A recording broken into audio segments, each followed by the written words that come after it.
Hi friends, unique fish ഫാമിൻ്റെ പുതിയൊരു വീഡിയോയിലേക്ക് എല്ലാവർക്കും സ്വാഗതം.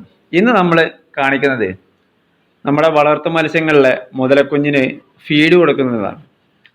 നമ്മളെ അലിഗേറ്റർ ഗാർ അത്യാവശ്യം നല്ല സൈസ് ആവുന്ന അക്വേറിയങ്ങളൊക്കെ വളർത്താവുന്ന വലിയ ടാങ്കുകളൊക്കെ ഉണ്ടാക്കിയിട്ട് അതിൽ നല്ല വിസ്താരമായിട്ട് നമുക്ക് വളർത്താവുന്ന ഒരു വളർത്തു മത്സ്യമായ അലിഗേറ്റർ ഗാറിൻ്റെ ഫീഡിനെ കുറിച്ചിട്ടാണ് ഇന്ന് കാണിക്കുന്നത്.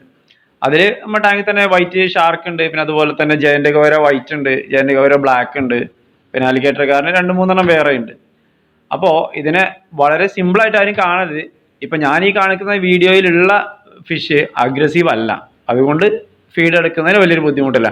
പക്ഷെ നേരെ മറിച്ചിട്ട് ലൈവ് ഫിഷ് കൊടുത്ത് വളർത്തിയ ഒരു അലിഗേറ്റർ കാർ ആണെന്നുണ്ടെങ്കിൽ, അല്ലെങ്കിൽ അരാപ്പൈമ പോലത്തെ ഫിഷുകളാണെന്നുണ്ടെങ്കിൽ അവർ ഭയങ്കര അഗ്രസീവ് ആയിരിക്കും. കാരണം എന്ത് കണ്ടു കഴിഞ്ഞാലും പെട്ടെന്ന് കിട്ടിയത് വെട്ടുന്ന ഒരു സിസ്റ്റം. അപ്പം നമ്മൾ കയ്യൊക്കെ ഇടുമ്പോൾ നമ്മൾ ശ്രദ്ധിച്ചിട്ടില്ല എന്നുണ്ടെങ്കിൽ നമ്മുടെ വിരലിൻ്റെ ഒക്കെ എണ്ണം കുറഞ്ഞു പോകും. അപ്പം അത് പ്രത്യേകം ശ്രദ്ധിക്കുക.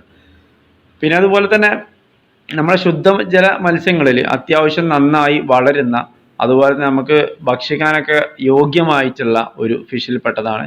അങ്ങനെ എല്ലാവരും ഒന്നും കഴിക്കാറില്ല, എന്നാലും ചില കഴിക്കുന്നവരൊക്കെ ഉണ്ട്. പിന്നെ അതുപോലെ തന്നെ ഇവരെ ഫീഡും തന്നെ നമ്മൾ അത്യാവശ്യം ജീവനുള്ള മത്സ്യങ്ങളെ കൊടുത്തു കഴിഞ്ഞാൽ ഇവർക്കും തന്നെ അതുപോലെ പെട്ടെന്ന് ഗ്രോത്തും സൈസൊക്കെ വെച്ച് വരാൻ നല്ല സാധ്യത ഉള്ള ഒരു ഫിഷാണ്. ഏറ്റവും മെയിനായിട്ട് ശ്രദ്ധിക്കേണ്ട കാര്യം എന്താണെന്ന് വെച്ച് കഴിഞ്ഞാൽ, ഇവരെ വളർത്താൻ ഉപയോഗിക്കുന്നവരുണ്ട് എന്നുണ്ടെങ്കിൽ തന്നെ അവർ വളർത്തുന്നിടത്ത് കാണാൻ പോകുന്ന സമയത്ത് പെട്ടെന്ന് കയ്യോ ഒന്നും അതിലേക്ക് ഇടരുത്. കാരണം അത് ഭയങ്കര ബുദ്ധിമുട്ടാണ്. പെട്ടെന്ന് അഗ്രസീവ് ആയിട്ട് അത് വെട്ടാൻ സാധ്യതയുണ്ട്. നമ്മളെ കയ്യിൻ്റെ വിരലോ കാര്യങ്ങളൊക്കെ നമുക്ക് വലിയൊരു ബുദ്ധിമുട്ടുണ്ടാക്കും. അതുപോലെ തന്നെ വളരെ സൈസ് ആവുന്ന ഒരുപാട് ഫിഷുകളിൽ പെട്ട നല്ല ശുദ്ധജല മത്സ്യത്തിനെ നമുക്ക് വളർത്താൻ പറ്റുന്ന അത്യാവശ്യം നല്ല സൈസ് ആവുന്ന ഒരു ഫിഷും കൂടിയാണ് ഈ അലിഗേറ്റർ കാർ എന്ന് പറയുന്നത്.